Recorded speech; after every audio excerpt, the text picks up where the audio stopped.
Hi there. Hey, how's it going? How are you doing? Good. Can I ask your name? Blaze. Blaze? I need you to step out of the car for me, okay? Okay. What's your last name? Taylor. Put your hands behind your back for me, okay? What's wrong? You've got a warrant out of Tennessee for homicide. I'm going to tell you straight up, dude. You're going this way. All right. I know absolutely nothing about the case. All I know is I was notified. Yeah. Whoa.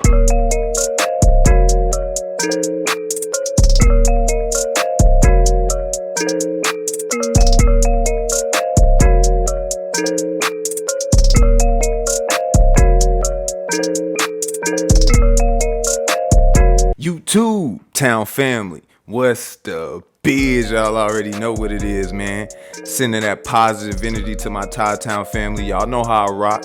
If you haven't already, please hit that like, share, subscribe, and notification button so you can stay up to date with the latest and greatest content you don't want to miss. Tune in. Anywho, without further ado, welcome to Todd-Town. My drink tastes funny. Those were reportedly some of the final words from a pregnant woman who was allegedly poisoned with liquid cocaine by her child's father. Jade Benning died on what would have been her 25th birthday. The child's father, Blaze Taylor, now faces 2 counts of first-degree murder for the poisoning deaths of Jade and their unborn child. According to authorities, the case began to unfold on February 25th of 2023, when Jade was rushed to a hospital in Nashville, Tennessee. Taylor called 911 and said she appeared to have an allergic reaction and asked for paramedics. Police say Jade's medical condition immediately became critical, then a tragic ending. Her unborn child died 2 days later on February 27th, and Jade passed away on March 6th on what would have been her 25th birthday. It would take months of investigating, but authorities later discovered Taylor allegedly poisoned Jade after visiting her apartment the night of February 25th. Taylor was indicted for their murders last month. He was taken into custody a year after Jade and their child's death. Body cam video from his March 14th arrest shows an officer taking him into custody in a Walmart parking lot while he was in the car with an unidentified woman. Hi there. Hey, how's it going? How are you doing? Good. Can I ask your name? Blaze. Blaze? I need you to step out of the car for me, okay? Okay. What's your last name? Taylor. Put your hands behind your back for me, okay? What's wrong? You've got a warrant out of Tennessee for homicide. I'm going to tell you straight up, dude. You're going this way. All right. I know absolutely nothing about the case. All I know is I was notified that there was a warrant. Okay. Okay. So I don't have a choice but to deal with that, okay? Yeah, no, that's So I understand. I'm just being totally straight with you. I don't know anything more about it. He know what it's for. After his arrest, he was extradited back to Nashville a day y'all see later the and has shirt? been held behind bars without bond. During a bond hearing, more disturbing details were revealed in the case. Jade's best friend was having dinner with Jade and Taylor the night she was rushed to the hospital. After she left, Jade's friend received a call from Jade. The friend testified she overheard a conversation between Jade and Taylor while on the phone. She testified Jade could be heard saying, "My drink tasted funny. I can't even walk straight. You did this to do something to the baby. Empty your pockets." Jade's friend testified she could hear Jade say she was about to pass out. And as she called Jade's name through the phone, she stopped responding and the phone hung up. When she called back, she asked Taylor if he did anything to Jade, which he denied. Jade's best friend testified Taylor appeared to be concerned about Jade, but police say after Jade and their baby's death, Taylor moved to Utah. Taylor's defense reportedly argued there wasn't enough evidence to convict him, but the state brought on homicide detective Adam Reese, who testified there appeared to be a cleanup at the apartment after Jade was rushed to the hospital. Detective Reese testified a cup was missing while he was at the scene, and added it wasn't a spur-of-the-moment type of thing to put drugs in someone else's beverage. Taylor's mother testified during the hearing. He told his mother Jade had COVID, and that's why she was in the hospital. But a forensic pathologist confirmed COVID didn't kill Jade, and investigators didn't believe she abused drugs. It's just such an egregious crime. And so it's heartbreaking from the standpoint of just being a person in general. I spoke with criminal defense attorney Bridget Williams. She explains most, if not all, poisoning cases will result in a first-degree murder charge. But it's also an offense that has very low defenses. A poisoning case is a classic storybook premeditated murder. It fits all the elements just right out the gate. So it's premeditated in the fact that they took the time to actually put the drug into the person's cup, right? That's also intentional. And so there was no time for self-reflection. There was no time for in the heat of the moment. They did that with the intention to cause harm or a killing of that other person. So we check all the boxes of the elements that are for this particular crime. So poisoning is generally going to be a charge of first-degree murder every single time. And here's what else we know about Blaze Taylor. Taylor is a former college football player at Arkansas State University and played for the team from 2014 to 2017. He later went on to be a football scout for the Tennessee Titans from 2019 to 2023. A year after Jade's death, Texas A&M University announced they hired Taylor as a defensive analyst, but the school soon after announced that he was placed on suspension pending an investigation. Taylor's father also has a notable name. His father, Trooper Taylor, is an associate head coach with the Aggies and has been a coach for various collegiate football programs such as Oklahoma State, Auburn, Tennessee, and Baylor for over 30 years. Texas A&M head football coach Mike Elko released a statement after Blaze Taylor's arrest. It read, quote, "Our thoughts are with all those affected by this heartbreaking situation, including the family and friends of the victim. It's essential to allow the courts to handle this situation with the diligence and fairness it demands. We also would like to extend our prayers and support to Coach Trooper Taylor, Dr. Evelyn Taylor, and their family as they navigate this extremely difficult time." Here's what else we know about Jade Benning. Her family told a local news outlet through a statement she was a beloved daughter, granddaughter, niece, sister, and soon-to-be mother. She was planning to name her unborn daughter Ivy. She had a passion for cooking. She created her own catering business, and when she moved to Nashville, she was a chef at a local restaurant. Her family said she was a vibrant spirit that brought joy to every moment. According to Jade's best friend, the relationship between Jade and Blaze Taylor seemed by all accounts casual. They were both seeing other people, but things took a turn when Jade got pregnant. Jade's best friend testified during the hearing Taylor didn't want the child and didn't want to be a part of the child's life. So what could that mean for Taylor's defense moving forward? Williams explains the defense might explore all avenues to defend their client. I think that just depends on what the jurors think, right? That may be something that the defense attorney can just throw out there and see. I guess in this type of situation where the defenses are low, they can just throw out, I think they call it everything but the kitchen sink, right? They are trying to just see if there's anything that sticks.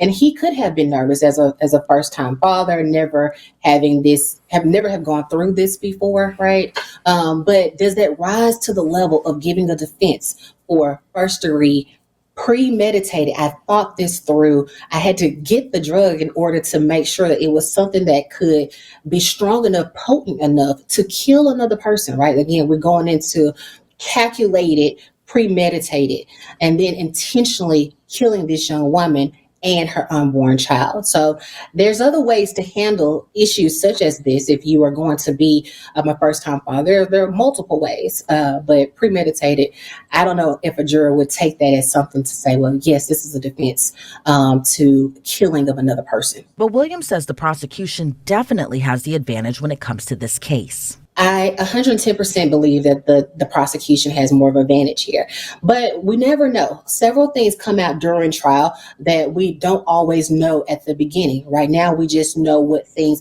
have been presented to us via the media, right? And so we are just kind of sitting back and seeing what unfolds during trial.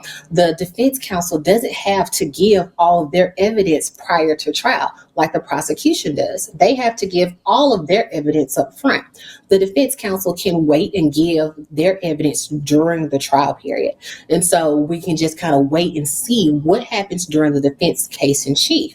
Now, this is such a egregious offense where, again, double first degree murder, this person could be facing the death penalty, because when we talk about it, a murder of a person who's a child under the age of 12, a pregnant person, and then multiple murders, those are all three things that qualify for the death penalty. So we have to make sure that we're actually watching this case thoroughly, because if found guilty on both of these offenses, he could really be also facing the death penalty. As the judge is reportedly weighing whether or not to issue bond for the former football player, Williams says Blaze Taylor most likely will stay behind bars until his potential trial. I think that he'll be locked up until the trial. I don't foresee a judge giving him bond in this particular case. When we talk about if someone is going to be allowed bond, we have to look at a few different things. One, do they have the means to escape, or to not necessarily escape, but to be a flight risk? And he has the means in order to be a flight risk. Is he a danger to himself and to others? He's being accused of first-degree murder. That's there, right? And so there's a few other factors, but those are the main ones. Is he a danger to himself and others? Can he be a flight risk? And he can definitely be both of those things. And so I don't foresee him being let out on bond on this particular case. Blaze Taylor has pleaded not guilty in the case. A judge did not yet set a bond for him, but the judge is expected to make that decision next week. Taylor's next court date is slated for May 9th. If the case goes to trial and he's convicted, he's facing the rest of his life behind bars. Reporting for Law and Crime, I'm Elizabeth Milner.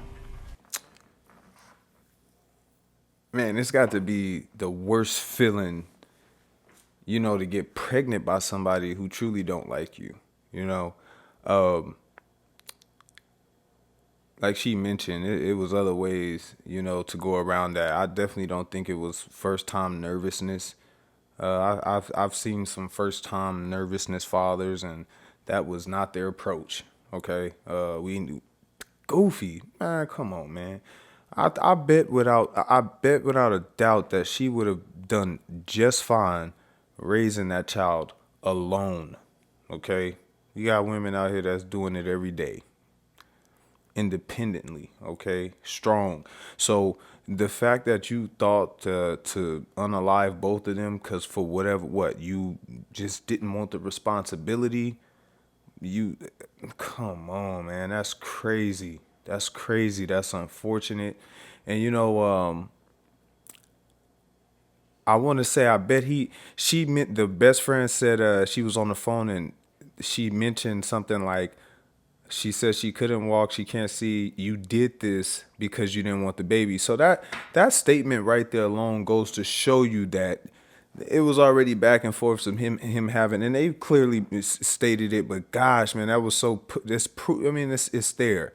They got everything they need. I think they need to do what they need to do. And just the best friend that had to hear, that's crazy. I was thinking about that too. Like, she actually heard that on the phone. So you actually heard your friend's last words. Like, you definitely heard her, Oh, man, that's crazy.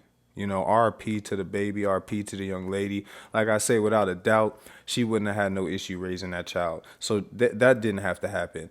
And I again, sometimes you got to think like you thought that would have been a better alternative as to just leaving. Like, come on, worst happened, child support, whatever. But now you ruin your life. I don't understand the thought process behind taking chances like that versus you could just be a dad. Man, I can't even say it. Man, that's crazy, man. RP to both of them. Lock his goofy ass up. Do what y'all need to do. I wouldn't even care if they gave him a death penalty.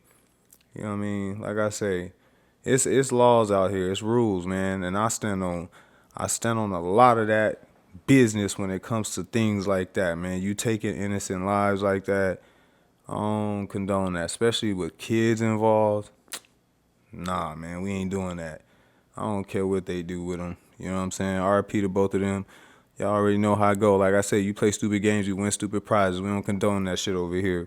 I want to appreciate everybody for tuning in. Another one, Todd-Town. I want to appreciate everybody that's rocking. I see all the support out there, man. If you haven't already, please hit that like, share, subscribe, and notification button so you can stay up to date with the latest and greatest content. And as always, until next time, I'm checking out. Peace. Yeah. Whoa.